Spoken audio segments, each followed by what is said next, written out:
आपने देश के किसी भी छोटे बड़े बैंक में आपने अपना खाता खुलवा रखा है, या किसी सरकारी बैंक में अपना खाता खुलवा रखा है, किसी प्राइवेट बैंक में खाता खुलवा रखा है, किसी कोऑपरेटिव बैंक में भी खाता खुलवा रखा है। इसके अलावा यदि आपने पोस्ट ऑफिस में भी अगर अपना खाता खुलवा रखा है, तो ये वीडियो जो है आपके लिए बहुत ही ज़्यादा इंपॉर्टेंट होने वाला है, क्योंकि इस वीडियो में मैं आपको आरबीआई के कुछ न्यू गाइडलाइंस के बारे में बताने वाला हूं, जो कि इन सभी बैंकों के डेबिट एंड क्रेडिट कार्ड के लिए आया हुआ है। तो ऑब्वियस सी बात है, जब आपने खाता खुलवा रखा है तो अपने लाइफ को आसान बनाने के लिए आपने इनकी तरफ से डेबिट कार्ड भी लिया होगा, बहुत सारे लोग क्रेडिट कार्ड भी यूज करते होंगे। तो यहाँ पर कुछ न्यू टर्म्स एंड कंडीशन आए हुए हैं, जिसके बारे में जानना आपके लिए बेहद जरूरी है। तो इसीलिए इस वीडियो को एंड तक देखिए, और हमारी मेहनत आपको पसंद आती है तो प्लीज वीडियो को एक लाइक जरूर से कर दिया कीजिए। आपके एक लाइक करने से आपका कुछ घटेगा नहीं, लेकिन हमें बहुत ही ज्यादा मोटिवेशन मिलता है आपके लिए ऐसे ही न्यू और इन्फॉर्मेटिव कंटेंट ढूंढकर बनाने के लिए।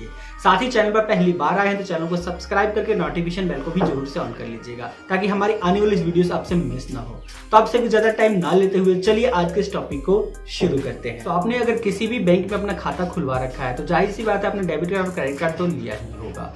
तो उन डेबिट एंड क्रेडिट कार्ड का इस्तेमाल करके आप कहीं ना कहीं तो ट्रांजेक्शन करते ही होंगे।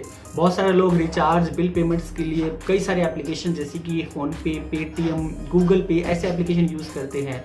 तो वहाँ पर भी आपको debit and credit card add करने का ऑप्शन मिल जाता है। शॉपिंग करने के लिए अमेजोन, फ्लिपकार्ट, मिंत्रा जैसे बहुत सारे साइट हैं, तो वहाँ पर भी लोग कार्ड का इस्तेमाल करके शॉपिंग वगैरह करते हैं। तो यहाँ पर एक न्यू रूल्स आने वाला है, जो कि 1 अक्टूबर 2022 के बाद में लागू हो जाएगा, कि अब इन एप्लीकेशंस के जरिए आप कोई भी ट्रांजेक्शन करते हो तो आपको टोकनाइजेशन सिस्टम के थ्रू यहाँ पर ट्रांजेक्शंस करना होगा। तो टोकनाइजेशन सिस्टम आखिर में है क्या, कैसे ये वर्क करेगा, सारी डिटेल आपको इस वीडियो में मिलने वाली है। तो वीडियो को आखिर तक देखिएगा। यहाँ पर अभी के अगर हम प्रोसेस की बात करें, तो आप जिस भी एप्लीकेशन का इस्तेमाल करके अपना रिचार्ज या बिल पेमेंट करने जाते हैं या फिर ऑनलाइन शॉपिंग करने जाते हैं, तो वहाँ पर आप अपनी कार्ड की डिटेल्स एंटर करते हैं। तो वो जो कार्ड की डिटेल्स है वहाँ पर सेव हो जाती हैं। सिर्फ आपका सीवीवी ही है जो सेव नहीं होता है, बाकी सारी कार्ड की डिटेल्स जो है सेव हो जाता है। तो इससे नुकसान क्या हो सकता है, थोड़ा सा हम इसके बारे में जानते हैं। इससे आपको छोटा मोटा नुकसान नहीं, बहुत ही बड़ा नुकसान हो सकता है। अगर किसी कारण से वह एप्लीकेशन हैक हो जाती है, तो उसके बाद में जो भी डाटा उनके पास में होगा, वो सारा डाटा जो है हैकर के पास में जा सकता है। आए दिन आपको बहुत सारे ऐसे खबर देखने को मिलते होंगे टीवी पर, न्यूज चैनल पे, या उसके अलावा न्यूज पेपर में भी आपको देखने को मिलते होंगे कि किसी से 5,000 का फ्रॉड हो गया, किसी से 10,000 का फ्रॉड हो गया, किसी से 1 लाख का, 10 लाख का फ्रॉड हो चुका है। तो बहुत सारे वैसे तो वे हैं फ्रॉड करने के लिए, जिसमें से एक ये भी तरीका है कि किसी भी एप्लीकेशन को हैक कर लो, जो भी डाटा उनके पास में पड़ा हुआ है उनसे वो डाटा कलेक्ट करके किसी के साथ भी फ्रॉड किया जा सकता है। तो इन्हीं सभी चीजों को ध्यान में रखते हुए आरबीआई ने इस टोकनाइजेशन सिस्टम को लाने का फैसला किया है। अब जानते हैं टोकनाइजेशन सिस्टम से फायदा क्या होगा, फिर मैं आपको बताऊंगा इसका प्रोसेस क्या है, यानी आप अपने कार्ड के ऊपर टोकनाइजेशन सिस्टम किस तरह से लगा सकते हैं। फायदा तो सिंपल सी बात है कि आपका जो डाटा है वो बिल्कुल ही सेफ हो जाएगा। सेफ किस तरह से होगा, चलिए इसके बारे में समझ लेते हैं। अभी क्या है कि आप जो भी कोई भी डिटेल डालते हो, तो वो जो है डिटेल एप्लीकेशन के पास में सेव हो जाता है। लेकिन जो अब टोकनाइजेशन सिस्टम लागू हो जाएगा, उसके बाद में जो भी डिटेल आप वहां पर एंटर करोगे, वो एप्लीकेशन सेव नहीं कर सकती है। वो अगर सेव करती भी है तो टोकनाइजेशन सिस्टम के फॉर्म में सेव करेगी, यानी एक यूनिक नंबर उनके पास में सेव होगा, ना कि आपके कार्ड की डिटेल्स उनके पास में सेव होगी। ना ही कार्ड का नंबर सेव होगा, ना ही कार्ड का एक्सपायरी वगैरह सेव होगा, और सीवीवी तो सेव पहले भी नहीं होती थी और आगे भी नहीं होगा। सिर्फ उनके पास में एक यूनिक जो ट्रांजेक्शन आईडी है वो सेव होगा, और वो भी जितनी बार भी आप ट्रांजेक्शन करोगे उतनी बार वो जो ट्रांजेक्शन आईडी है वो चेंज हो जाएगी। और जिस एप्लीकेशन का यूज करके आप ट्रांजेक्शन करते हो उसमें भी डिफरेंट ट्रांजेक्शन आईडीज होगी, यानी यूनिक आईडी होगा। यानी एक एप्लीकेशन में जो आप टोकनाइजेशन सिस्टम को इनेबल किए हैं वो उसी एप्लीकेशन के लिए होगा, दूसरे किसी एप्लीकेशन में आप अपने डिटेल्स वगैरह एंटर करते हो तो उसमें जो टोकनाइजेशन आईडी जनरेट होगा वो एक अलग होगा। यानी दो एप्लीकेशन में एक ही टोकनाइजेशन सिस्टम के जरिए एक ही यूनिक आईडी सेव नहीं हो सकती है। तो इससे होगा ये कि अगर इन फ्यूचर किसी भी एप्लीकेशन के साथ में खुदा ना खास करे कोई घटना हो जाता है, यानी वो हैक वगैरह हो जाता है, तो उस फॉर्म में क्या होगा कि उनके पास में जो इनक्रिप्टेड फॉर्म में उनके पास में वो नंबर्स वगैरह जाएंगे, ना कि आपके कार्ड की डिटेल्स जाएंगे हैकर के पास। तो इससे आप बिल्कुल ही सेफ रहोगे, आपके साथ में फ्रॉड होने के जो चांसेस है बिल्कुल ना के बराबर होंगे। यानी जो ये मेथड है इससे तो आपके साथ में फ्रॉड नहीं कर सकता है, भले कोई दूसरा मेथड वो ढूंढ ले वो अलग बात है, लेकिन इस मेथड के जरिए आपके साथ में फ्रॉड नहीं किया जा सकता। तो आई थिंक आप समझ गए होंगे कि आखिर में टोकनाइजेशन सिस्टम है क्या। अब बात करते हैं कि ये जो प्रोसेस है ये किया कैसे जा सकता है। तो हर एक एप्लीकेशन में आपको आज के टाइम में टोकनाइजेशन सिस्टम करवाया जा रहा है, चाहे फ्लिपकार्ट की बात कर लो, अमेजोन की बात कर ले, पेटीएम, फोन पे, हर एक एप्लीकेशन टोकनाइजेशन सिस्टम आपको इनेबल करवाया जा रहा है। जब भी आप ट्रांजेक्शन करने जाते होगा वहां पर आपको एक ऑप्शन देखने को मिल जाता होगा कि आप इस कार्ड को सेव करना चाहते हैं और टोकनाइजेशन सिस्टम के साथ में इनेबल करना चाहते हैं, तो यहाँ पर राइट का साइन कर दीजिए।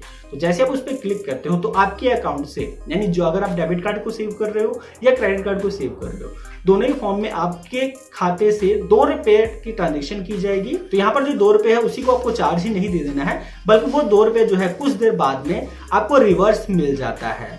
और कुछ एप्लीकेशंस तो इसके लिए आपको कैशबैक भी देते हैं। लाइक हम यहाँ पर क्रेडिट की बात कर ले तो क्रेडिट ने जब इस फीचर को शुरुआत किया था तो बहुत सारे यूजर्स को 50, 100, 200, 1000 रुपए तक का कैशबैक दिया है।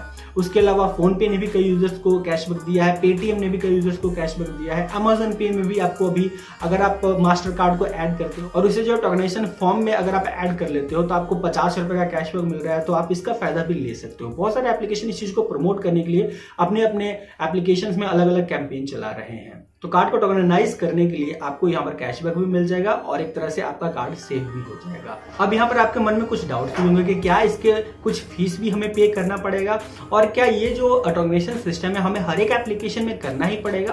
तो यहाँ पर पहली चीज तो आप समझ लीजिए, इसके लिए आपको किसी भी तरह का कहीं भी कोई फीस नहीं देना है। जो मैंने आपको 2 रुपए का चार्ज बताया है वो आपको रिवर्स ही मिल जाता है, यानी 0% चार्जेस है, कोई भी चार्जेस आपको नहीं पे करना है टोकनाइजेशन सिस्टम को इनेबल करने के लिए। उसके अलावा यहाँ पर बात कर लेते हैं कि क्या आपको सभी एप्लीकेशंस में ही टोकनाइजेशन सिस्टम को इनेबल करना है। तो यहाँ पर मैं आपको कुछ जो अपना सजेशन देना चाहूंगा जिस तरह से मैं करता हूँ। जिस भी एप्लीकेशन को आप हमेशा यूज करते हैं, यानी डेली आपको वहां से ट्रांजेक्शन कुछ ना कुछ हो जाती है, चाहे आप रिचार्ज करने के लिए यूज करते हैं, बिल पेमेंट के लिए यूज करते हैं या फिर आप शॉपिंग करने के लिए यूज करते हैं, तो वहां पर आप टोकनाइजेशन सिस्टम के थ्रू इनेबल कर लीजिए तो आपके लिए काफी फायदेमंद होगा।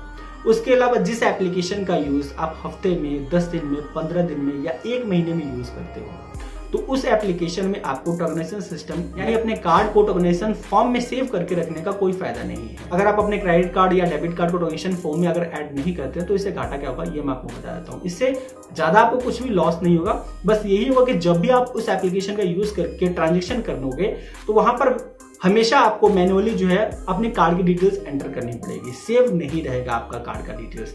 बार बार आपको अपने कार्ड का पूरा जो 16 डिजिट होता है वो एंटर करना पड़ेगा, एक्सपायरी डेट एंटर करना पड़ेगा और सीवीवी एंटर करके ट्रांजेक्शन करना पड़ेगा। लेकिन आप टोकनाइजेशन फॉर्म के थ्रू अगर वहां पर सेव कर देते हैं तो आपको बार बार ये चीजें ऐड नहीं करनी पड़ेगी। तो मेरा सजेशन यही है, जिस एप्लीकेशन का रेगुलर आप यूज करते हैं यानी हर एक दूसरे दिन यूज कर ही लेते हैं, तो वहां पर आप टोकनाइजेशन सिस्टम इनेबल करके वहां पर कार्ड को सेव कर सकते हैं। और जिस एप्लीकेशन का यूज आप 10 दिन, 15 दिन में, महीने दिन में यूज करते हैं तो वहां पर सेव करने से कोई फायदा नहीं है। बाकी आप क्या सोचते हैं, आप अपनी राय भी हमें कमेंट बॉक्स में बता सकते हैं। तो टोकनाइजेशन फॉर्म में किसी भी एप्लीकेशन में अपने कार्ड की डिटेल्स को ऐड करने का जो लास्ट डेट है वो 30 सितंबर है। 1 अक्टूबर के बाद में यहाँ से आप ऐड वगैरह नहीं कर पाओगे, तो आप 30 सितंबर तक जिस भी एप्लीकेशन का यूज रेगुलर करते हो तो वहां पर ऐड कर लीजिएगा। बाकी के एप्लीकेशंस में आपको मैनुअली वगैरह एंटर करके आप ट्रांजेक्शन वगैरह कर सकते हैं। वहां पर सेव करने का जो ऑप्शन है हटा दिया जाएगा, मुझे जैसा लग रहा है। बाकी इन फ्यूचर कैसे ये मतलब पूरा प्रोसेस होगा वो तो जब ये गाइडलाइन जो है लागू हो जाएगा तभी मैं आपको बता पाऊंगा। सो ये एक न्यू अपडेट आया था जितनी भी हम debit and credit card use करते हैं उसके टोकनाइजेशन सिस्टम को लेकर, जो कि काफी ज्यादा इंपॉर्टेंट अपडेट था, इसीलिए मैंने आपको ये वीडियो बनाकर दे दिया।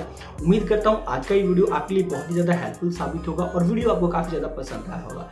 वीडियो पसंद आया तो वीडियो को लाइक करके शेयर भी जरूर से कर दीजिएगा और आप चैनल पर पहली बार आए तो चैनल को सब्सक्राइब करके नोटिफिकेशन बेल को भी ऑन कर लीजिएगा। वीडियो को यहाँ तक देखने के लिए आप सभी का दिल से थैंक्स। मैं मिलता हूँ किसी और इन्फॉर्मेटिव कंटेंट के साथ, तब तक के लिए जय हिंद, वंदे मातरम।